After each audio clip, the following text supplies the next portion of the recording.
আজ একটা চিকেনের রেসিপি করে দেখাবো। তো আমি এখানে ধনেপাতা নিয়ে নিচ্ছি আর এখানে লঙ্কা একসঙ্গে পেস্ট করছি।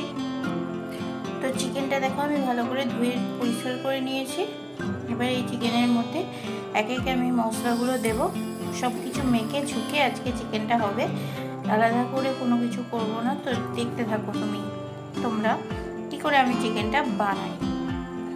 তো প্রথম পেস্ট আমি এখানে দিচ্ছি, এই যে ধনেপাতা আর কাঁচা লঙ্কার যে পেস্টটা করে রেখেছি এটা দিয়ে দিলাম। এটা একটু জলই করেছি। তো এরপরে দ্বিতীয় পেস্ট দেব আমি হচ্ছে টমেটো। তো টমেটোটা আমি পেস্ট বানিয়ে নিই।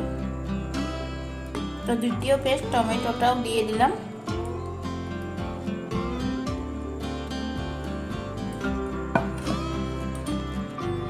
তো চিকেনটার মধ্যে আমি এবার থার্ড পেস্ট দেব হচ্ছে পেঁয়াজ, রসুন আর আদা একসঙ্গে পেস্ট করা আছে, সেটা দিয়ে দিলাম।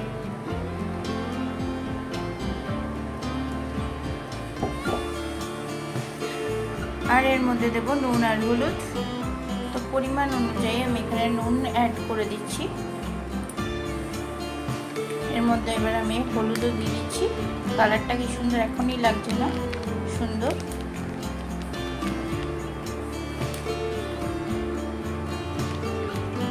আর এটার মধ্যে আমি অ্যাড করছি এবারে একটুখানি, জাস্ট একটুখানি তেল।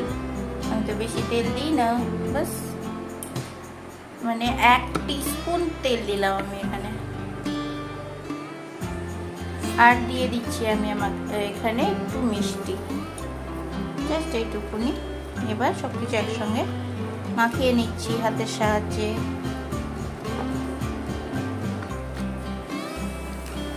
এবার এটাকে আমি ভালো করে মাখিয়ে রেখে দেবো আধ ঘন্টা মতন, তারপরে রান্নাটা করব।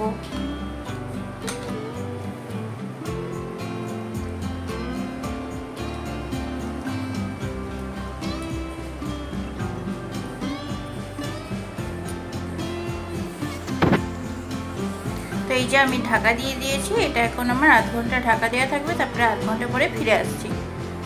তো আধা ঘন্টা পরে আমি ফিরে চলে এসেছি, কড়াই বসিয়ে দিয়েছি। কড়াইয়ে আমি কিচ্ছু দেব না, কড়াই কিছু না দিয়ে যে চিকেনটা ম্যারিনেট করে রেখেছি সেই চিকেনটাই দিয়ে দেবো এখানে। তো সব মশলা শুধু দিয়ে দিলাম এর মধ্যে। এবার আমি নাড়বো এটাকে। নাড়বো বলতে এর মধ্যে নাড়ার কিছুই নেই, জাস্ট এরকম ভাবে একটুখানি ডুবিয়ে দিয়ে আমি এটাকে ঢাকা দিয়ে দেবো। বাস এতেই আমার চিকেন হয়ে যাবে। আর এটাতে কিন্তু কালারফুল হবে না, তার কারণ এটা সবুজ সবুজই হবে। তার কারণে আমি এখানে ধনেপাতা অনেকটা পরিমাণ দিয়েছি। তো এটা আমি ঢাকা দিয়ে দেবো। আর আমি এখানে কোনো লঙ্কার গুঁড়ো ইউজ করবো না, তার কারণ হচ্ছে গরমে লঙ্কার গুঁড়ো খেলে পেটের অবস্থা খারাপ হয়ে যাবে। তো আমি এখানে লঙ্কার গুঁড়ো ইউজ করছি না। তো আমি এটা ঢাকা দিয়ে দিলাম, এখন এটা হতে থাকবে। তারপর তোমাদের কাছে ফিরে আসছি পরে। তো প্রায় 20 মিনিট পরে আমি চলে এসেছি। 20 মিনিট পরে আমি খুলে দেখছি, দেখো আমি চিকেনটাই কিন্তু কোনো রকম তেল দিইনি। তো দেখো কতটা তেল ভাসছে। তো দেখাবার জন্য তোমাদেরকে একটু ব্যাকা করে দেখালাম। তো দেখো কতটা তেল ভাসছে আর চিকেন থেকেও কতটা জল বেরিয়েছে।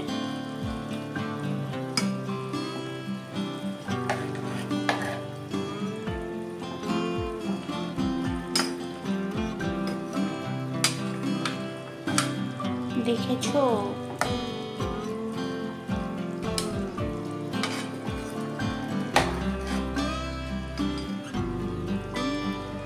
তো আমি এর মধ্যে এবার আমি যেহেতু গরম মশলা একটু আগে দিয়ে আমি একটুখানি ফোটাই কিন্তু।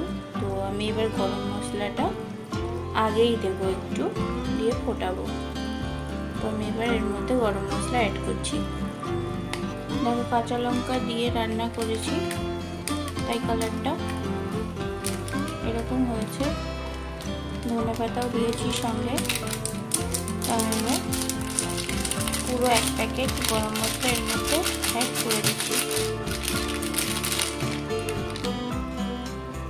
গরম মশলাটা অ্যাড করে দিয়ে আমি এটাকে মিশিয়ে নেব। চিকেনটা কিন্তু আমি একটু ঝোলঝোলই রাখবো।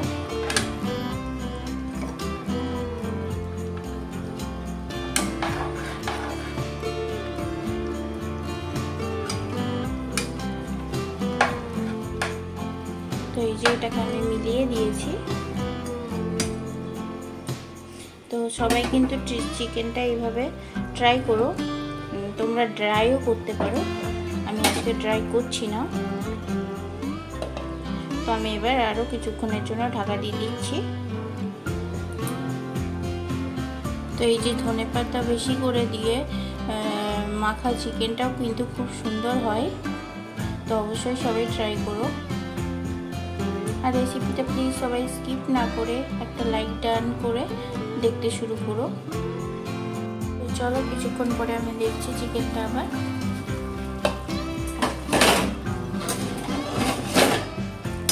তো চিকেনটা বিলকুল রেডি হয়ে গেছে। তো তোমাদের একটু সার্ভ করে দেখাচ্ছি আমি।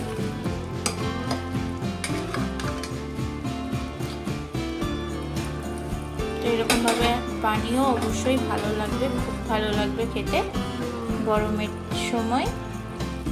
তো কি আর বলবো, চলো সার্ভ করে নিই। তো দেখো কাঁচা লঙ্কা দিয়ে চিকেনটা কত সুন্দর দেখতে হয়েছে। তো চলো দেখা হচ্ছে পরবর্তী কোনো রেসিপির সঙ্গে কিংবা অন্য ভিডিওর সঙ্গে, অন্য কোনো ভিডিওর সঙ্গে। ততক্ষণ অবধি তোমরা খুব ভালো থেকো, সুস্থ থেকো আর হ্যাপি থেকো। টাটা সবাই।